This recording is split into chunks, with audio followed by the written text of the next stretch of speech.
sea, la idea es que ustedes profundicen algunos temas, ¿de acuerdo? Como por ejemplo inserciones, origen, inserción, trayecto, todas esas cosas. ¿Ya? La parte nerviosa, o sea, yo creo que viendo las circunstancias, ya que era tanta materia en una sola clase, probablemente tengamos que parcializarla en dos, pero vamos a tratar de hacerlo en una. Porque la parte nerviosa, por ejemplo, no la tocamos en esta clase. Bien, ¿ven bien la pantalla? Sí. Ya, vamos.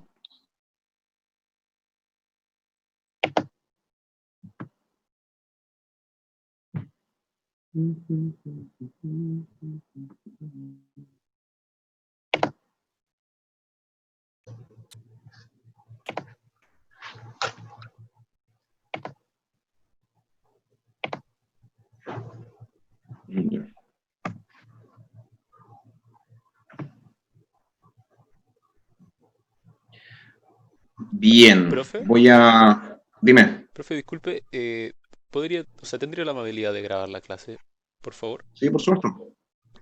Gracias.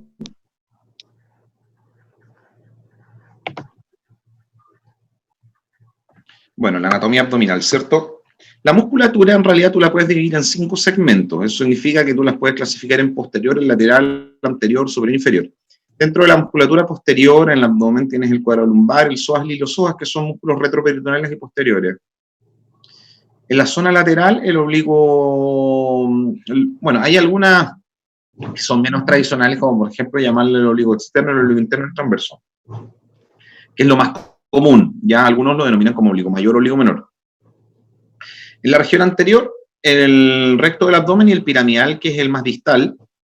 En la zona superior, obviamente limitado por las cúpulas diafragmáticas, y en la zona inferior, el piso del perineo. ¿Ya?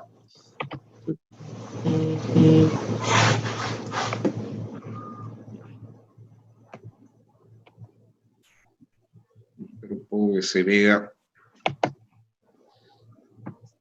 Nuevamente, cuando ustedes evalúan esto, en realidad, más que la inserción, traten de ver la distribución de las fibras. Por ejemplo, las fibras del recto del abdomen, obviamente, comprenden dentro de su vaina distintos segmentos y tienen una localización que es súper inferior. Mientras que este es el serrato, ¿eh? Mientras que la del oblicuo externo son de una ubicación súper inferior, de atrás hacia adelante, son una ubicación más bien oblicua. Las del oblicuo interno son todo lo contrario. Si estas iban de arriba hacia abajo, de atrás para adelante, estas van de abajo hacia arriba y de atrás para adelante, las del oblicuo interno. Y las del transverso no tienen otra ubicación y otra orientación más que horizontales y transversas por el nombre del músculo, ¿cierto? Si ustedes van de externo a interno, entonces ustedes tienen el músculo recto del abdomen, el músculo oblicuo externo, el músculo oblicuo interno y el transverso. 4 musculaturas que sostienen la pared abdominal, ¿ya? Bien.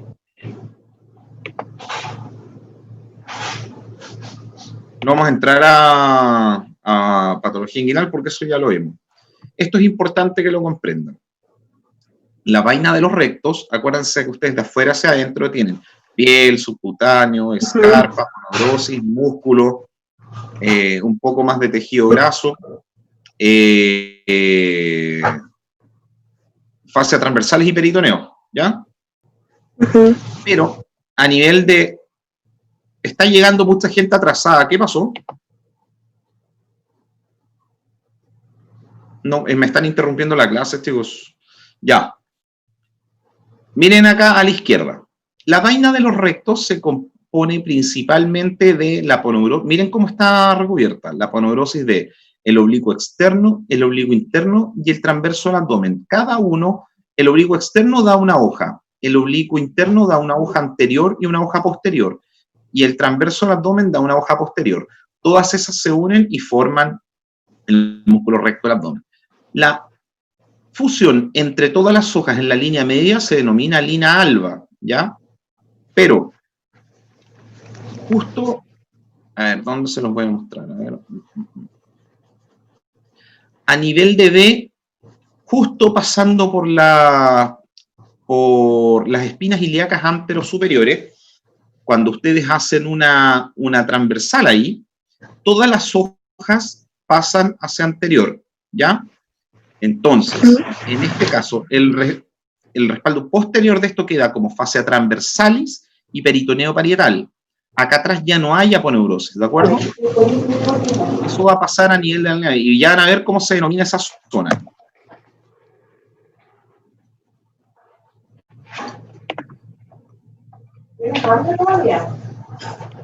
Apaguen los micrófonos, por favor.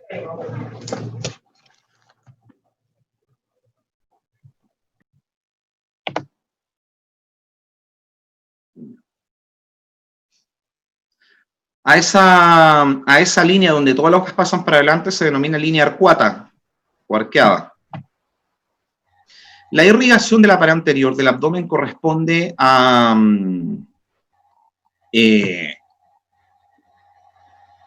vías que van, ¿cierto?, desde la séptima intercostal más o menos hasta la 11ª.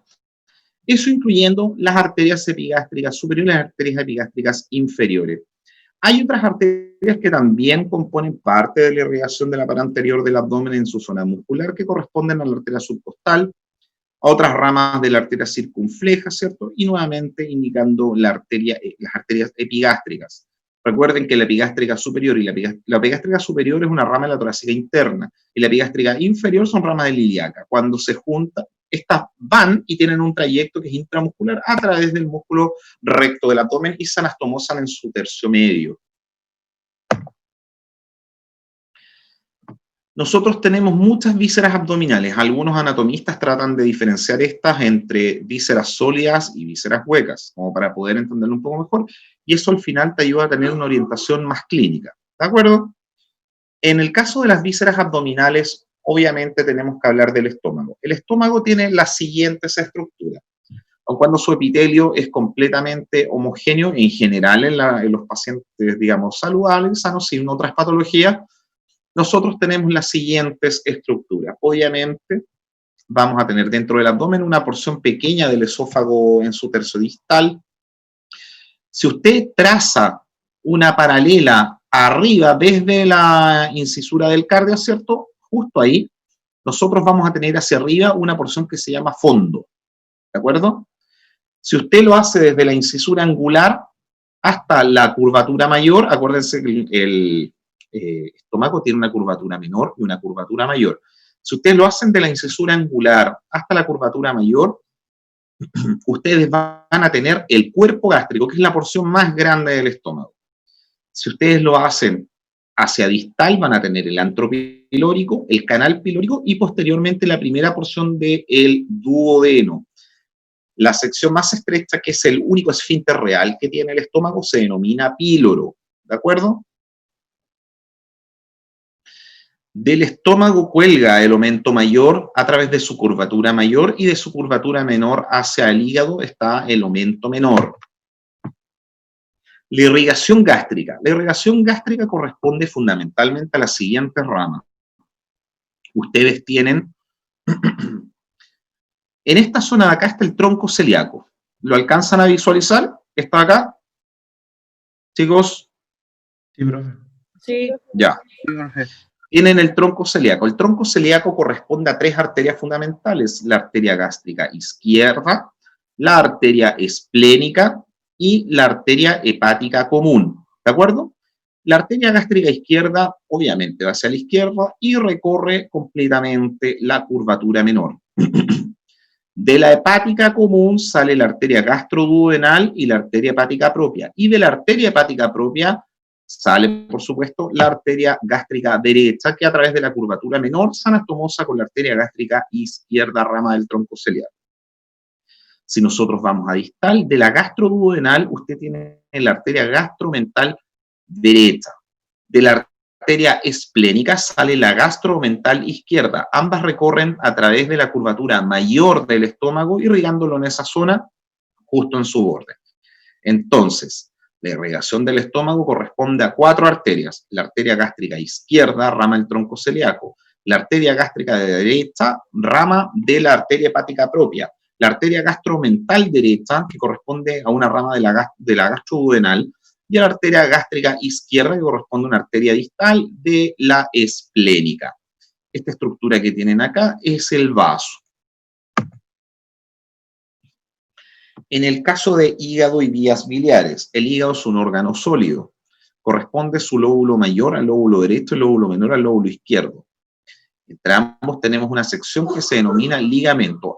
Como es un órgano sólido y pesado, necesita ligamentos de sostén. El principal sostén del hígado no son sus ligamentos, sino las venas suprahepáticas, que son 3. ¿Qué ligamentos tenemos entonces? Tenemos el ligamento coronario, que es este ligamento largo que lo fija a la cúpula de diafragma derecho e izquierdo. Tenemos el ligamento triangular, que son los que están más en los extremos. Tenemos el ligamento falciforme, que está en su centro, y tenemos el ligamento redondo. En esta zona de acá, que está en la parte más baja del hígado, vamos a tener la vesícula biliar. Si nosotros lo vemos desde atrás, entonces vamos a tener distintas zonas. Esta zona que está acá es la impresión del riñón derecho. Recuerden que toda esta zona es retroperitoneal, ¿ya? Acá vamos a tener vena cava inferior. La vena cava inferior también recibe afluentes, obviamente, sosteniendo el hígado a través de las venas suprahepáticas, que son 3. Las venas suprahepáticas, a su vez, nos ayudan a segmentar el hígado, ¿ya? Si nosotros lo vemos desde atrás, entonces, por acá hemos retirado el ligamento coronario, por los lados hemos retirado el ligamento triangular izquierdo y el triangular derecho, y el ligamento falciforme, que lo vemos de frente, no se puede observar. Si a ustedes les preguntan cuáles son los elementos de sostén del hígado, ustedes tienen que decir, primero, 3 venas suprahepáticas, 2 ligamentos triangulares, 2 ligamentos coronarios, un ligamento falciforme y un ligamento redondo. ¿De acuerdo? Así es como se divide el hígado. El hígado, como les dije, la división anatómica y funcional se hace principalmente a través de las venas suprahepáticas. La vena suprahepática izquierda divide al hígado entre los segmentos 2 y 3 del 4. La vena suprahepática media, a su vez, divide el segmento 4 del segmento 8 y 5. Y la vena suprahepática derecha divide, a su vez, los segmentos 8 y 5 del 6 y del 7. ¿Ya? Si ustedes tienen lo tienen de esta forma, recuerden que nosotros teníamos acá el ligamento falciforme, pero el ligamento falciforme no divide el hígado ni izquierdo ni derecho, sino que el hígado se divide acá, a través de la suprahepática media. La suprahepática media entonces tiene al lóbulo izquierdo correspondiente al 2 y 3, 4A y 4B, que es el segmento largo, y el lóbulo derecho que tiene una ubicación anterior correspondiente a los segmentos 8 y a los segmentos 5, y los segmentos posteriores que corresponden al 7 y al 8, divididos entre sí a través de la vena suprahepática derecha. Vena suprahepática derecha, vena suprahepática media, vena suprahepática izquierda. La vía biliar corresponde a la estructura tubular que permite la salida de la bilis desde el hígado hasta su retención o acumulación en vesícula biliar y posteriormente su vaciamiento a la segunda porción del duodeno bajo necesidad. La vía biliar se compone de conducto hepático común derecho, que viene del lóbulo hepático derecho, conducto hepático común izquierdo, que viene del lóbulo hepático izquierdo, conducto hepático común que reúna a ambos. Al bajar, esto recibe al conducto cístico que proviene de la vesícula. El lecho vesicular corresponde a los segmentos 4B y 5 del hígado.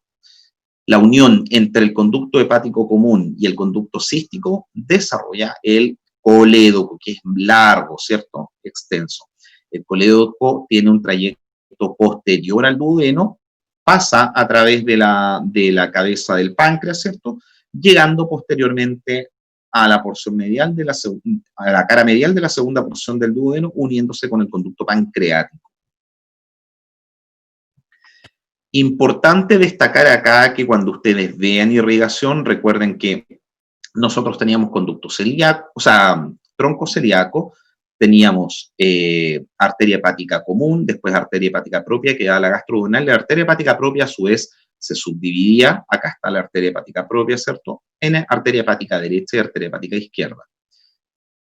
Nosotros cuando vemos el conducto hepático común, tiene una parte intercalada en esta zona. Vamos a tener adelante la arteria hepática izquierda. Posterior a eso vamos a tener intercalado acá el conducto hepático común. Atrás vamos a tener la arteria hepática derecha. La arteria que irriga la vesícula se llama arteria cística, que a su vez tiene dos ramas, una anterior y una posterior. Y esas ramas corresponden a la arteria cística que proviene de la arteria hepática derecha en forma bastante consistente.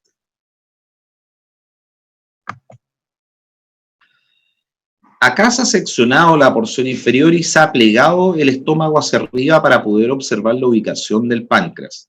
La segunda porción del duodeno, la cabeza, cuerpo y cola del páncreas son de ubicación retroperitoneal, igual que todo el resto de los vasos. La cabeza del páncreas en todo y el uncus acá abajo reposan en la concavidad de la segunda porción del duodeno. Anatómicamente nosotros podemos ayudarnos para poder diferenciar cabeza de cuerpo de páncreas a través de los vasos mesentéricos superiores. Entonces, ¿qué cosa importante nosotros tenemos que definir acá? Arteria pancreático-duodenal superior, rama de la gastroduodenal, ¿cierto? Acá arteria hepática, como lo habíamos visto, y abajo arteria pancreático-duodenal inferior. Vamos a ver enseguida la irrigación del páncreas. Acá tenemos la irrigación del páncreas. Recuerden, volvemos siempre a tronco celíaco. Tronco celíaco entonces que tiene tres ramas. La arteria gástrica izquierda, aquí le pusieron coronaria estomágica, pero no es así. Esta es la arteria gástrica izquierda, es el tronco celíaco. Esta es la arteria esplénica, después tiene la arteria hepática común, la arteria hepática propia, la arteria gastroduodenal, la gastroduodenal larga, ¿cierto? La primera es la arteria pancreático-duodenal superior derecha. Después de eso continúa la arteria pancreático-duodenal y tiene la arteria gastroepiploica derecha, que es la que hayamos visto, ¿se acuerdan? Y esas recorren completamente la concavidad de la segunda porción del duodeno. Tienen, a su vez, algunas anastomosis con arteria mesentérica superior.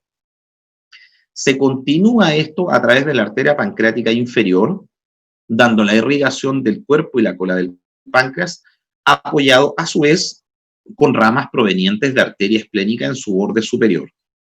Entonces, nosotros tenemos la irrigación del páncreas que componen a ramas que provienen de arteria esplénica, a la arteria pancreática inferior, ya que viene de arteria mesentérica superior, a las arterias que vienen de gastroduodenal, como la pancreático-duodenal superior derecha y la pancreático-duodenal inferior derecha, irrigando cabeza del páncreas. Esta zona nosotros la estamos viendo con el páncreas dibujado, no está puesto ahí, obviamente.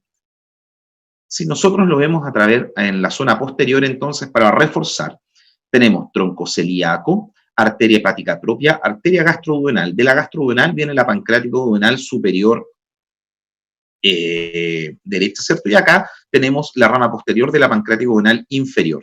Rama pancreático-duodenal superior, pancreático-duodenal inferior, que es anastomosa, ¿cierto? Con la arteria mesentérica superior. Por acá nosotros tenemos la arteria pancreática dorsal, ¿cierto? Que es una de las primeras ramas, ¿se acuerdan de esta? De la arteria esplénica. Entonces tenemos gastroduodenal acá, pancreático-duodenal superior, pancreático-duodenal inferior. Tenemos arteria pancreática dorsal, primera rama de la arteria esplénica. Y posteriormente a eso tenemos las ramas dorsales que van a venir de la arteria esplénica para dar irrigación anastomótica al cuerpo y la cola del páncreas. En su parte inferior vamos a tener la arteria pancreática inferior que también viene de la zona distal de la arteria esplénica.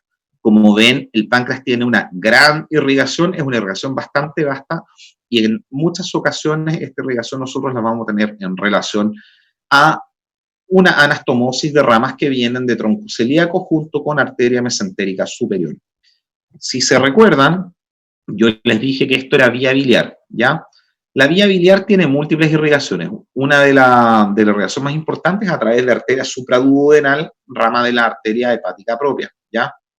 Otras ramas también de la arteria pancreático-duodenal superior. Y recuerden que vía biliar se introduce en la cabeza del páncreas para poder unirse al conducto pancreático común y llegar a la concavidad, obviamente saliendo a través de la papila, de la segunda porción del duodeno.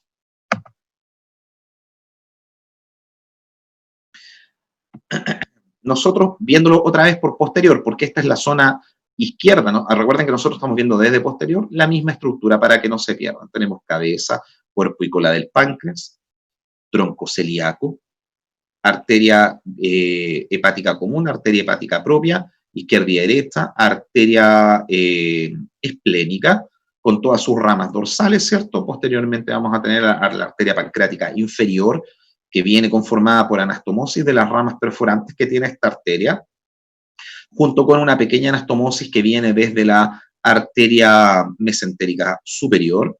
Después la arteria mesentérica superior da una rama que es hacia la derecha, que va a irrigar fundamentalmente la cabeza del páncreas, y esta la vamos a tener en una anastomosis con ramas que vienen de la arteria gastroduodenal, ¿ya?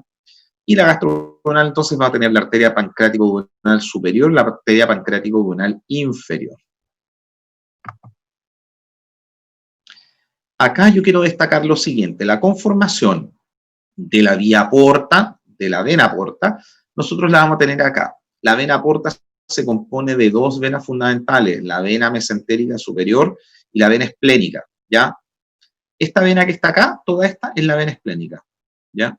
Hay una porción inferior que se denomina vena pancreática magna, pero en realidad a esto se denomina vena esplénica en su porción posterior.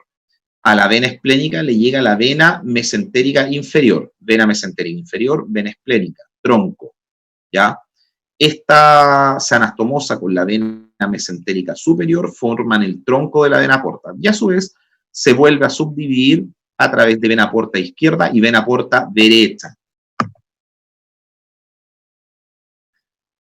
En yeyuno e ilion, esto yo creo que esta es una de las partes yo creo importantes, junto con la irrigación pancreático-duodenal, que ustedes van a tener que profundizar. Esto tiene una importancia en la parte quirúrgica, no tanto en la parte anatómica. Esta zona que está acá, recuerden que el duodeno corresponde a 4 porciones, ¿ya? Primera, segunda, tercera y cuarta. La diferencia entre la cuarta porción del duodeno y la primera porción del yeyuno corresponde al ángulo de Treitz, ¿ya? Que es esta zona de acá, pasando desde la zona retroperitoneal a la zona intraabdominal. Con eso forma el yeyuno completamente, y el yeyuno se continúa, por supuesto, con otra estructura que es el mismo tubo, que corresponde al ilion, ¿ya? Meso se le denomina a toda la zona que está unida hasta los ligamentos posteriores por donde transcurren las vías de irrigación de las vísceras huecas. Por lo tanto, en general se respeta lo siguiente: el yeyuno, siendo una porción un poco más extensa, más gruesa, más dilatada, mejor irrigada y con vías que son en esta forma, con vías de irrigación o arterias arcuatas que son más longitudinales, versus el ilion, que tiene una irrigación un poco más cortita, siendo de menor diámetro y de menor extensión. Aquí nosotros vamos a ver las bolsas omentales. Todo lo rosado es la región intraabdominal o intraperitoneal. Toda esta región es la región retroperitoneal, ¿de acuerdo? El hiato de Winslow permite la comunicación entre la cavidad epiploica posterior junto con la cavidad abdominal en la zona anterior. Acá ustedes van a observar el hígado. Recuerden que teníamos ligamento coronario en la parte central, los ligamentos triangulares en los extremos, ¿ya? Van a encontrar el estómago en su zona media, van a encontrar colon transverso justo arriba, después van a encontrar todo intestino delgado que corresponde a yeyuno e ilion. El duodeno de ubicación retroperitoneal, el páncreas de ubicación retroperitoneal, los vasos de ubicación retroperitoneal y los riñones junto con la vía urinaria, obviamente de ubicación retroperitoneal. Esta es una mujer, va a tener el útero, ¿cierto? Va a tener el fondo de saco útero vesical y atrás el fondo de saco recto vaginal. Algunos lo nominan Douglas. Dentro va a tener la sínfisis del pubis, la vejiga y el recto. Acá les puse un poco de materia para que se lo lean, pero necesito que ustedes profundicen, principalmente hablando de los mesos y posteriormente hablando de los ligamentos, ¿ya? Denme un...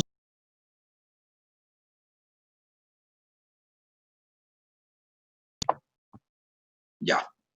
¿Me escuchan bien? Sí. Sí. Esta es una materia bien árida, ya, así que no se asusten. Es por eso que necesito que lean. No, de ninguna manera les basta una clase, es una materia que van a tener que profundizar, porque es bien árida, ¿ya? Después vienen los ligamentos. Vamos a ver los ligamentos enseguida. Todo esto no está flotando en el abdomen, ¿ya? Tiene que tener un sostén. Veámonos ahí. Acá están los ligamentos. Dame un segundo.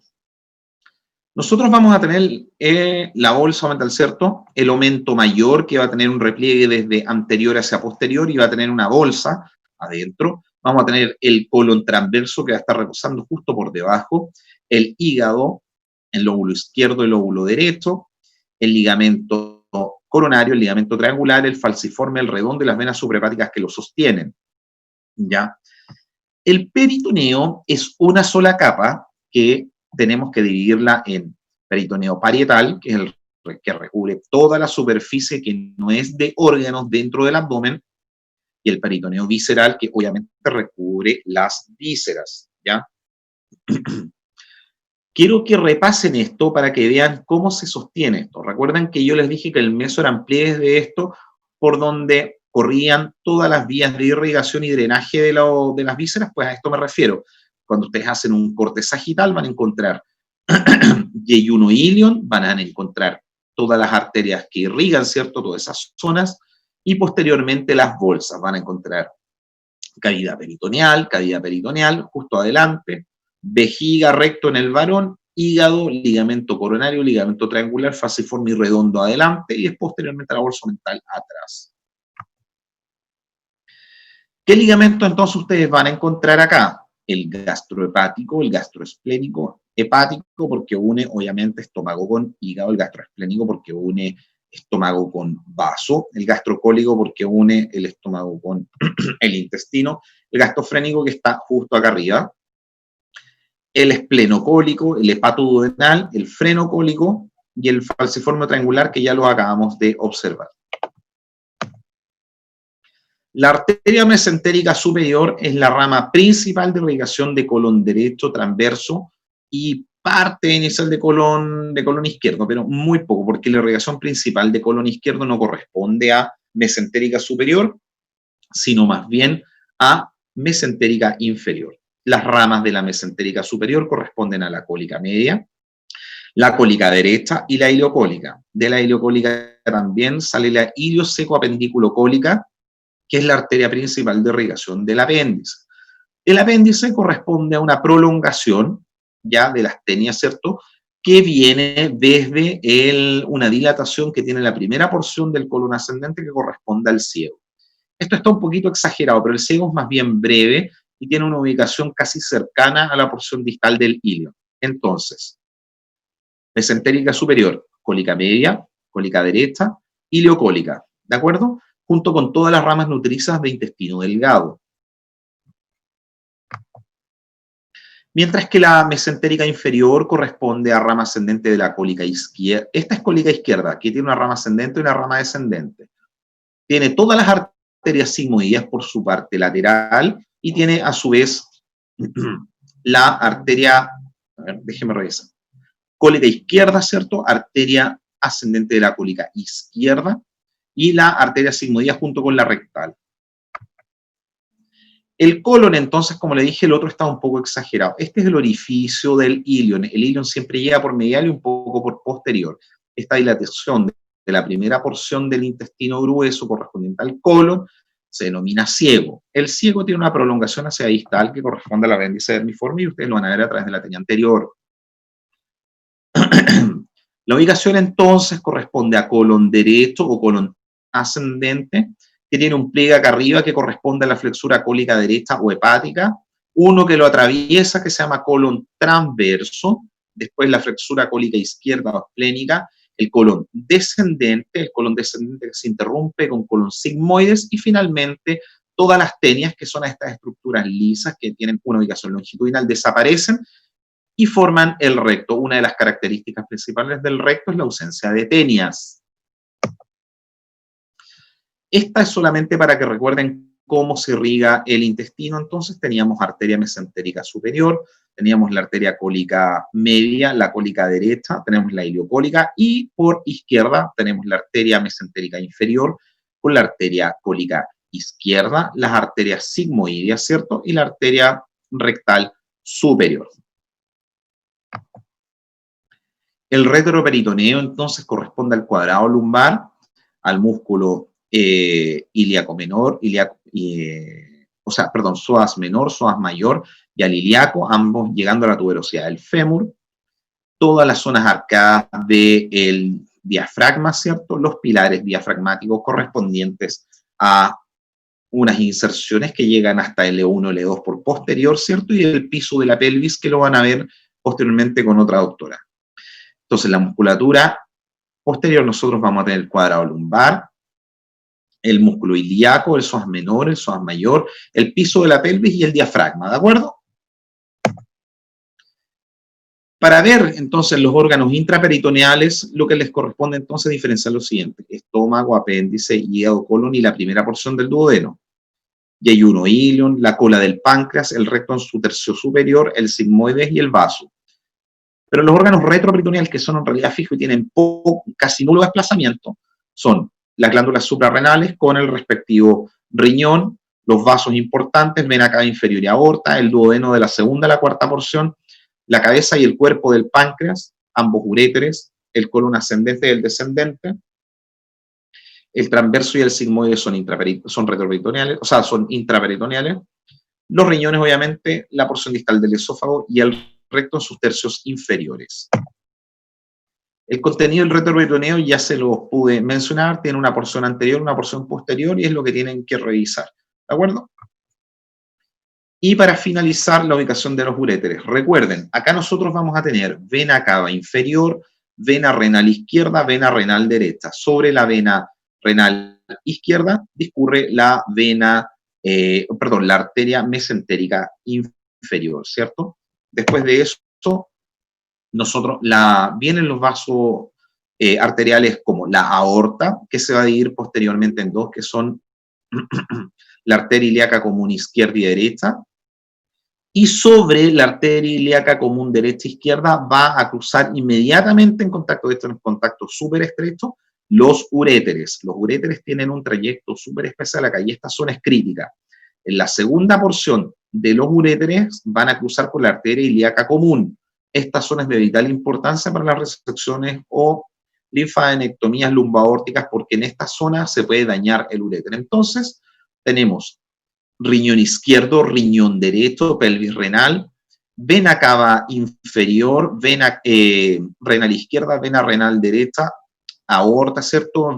Arteria mesentérica inferior que pasa por encima y anterior a la vena renal izquierda, ambos uréteres que tienen una porción lumbar que está en íntima relación con el psoas, la porción ilíaca que tiene en relación con la arteria ilíaca común, la tercera porción, que es la porción pélvica, que es retroperitoneal y baja, y abajo vamos a tener la porción intramural, que es cuando ya está llegando a la vejiga. Eso sería. Es harta materia. Las dudas me los hacen saber a través de, por favor, ¿ya? La clase ya la tiene el Dr. Het. Bueno, y yo voy a tratar de mandarles el audio apenas pueda. ¿Vale? Ok. Ok, profe. Gracias. Ya, chicos, que les vaya bien. Cuídense. Chao. Adiós. Ya, chao, profe.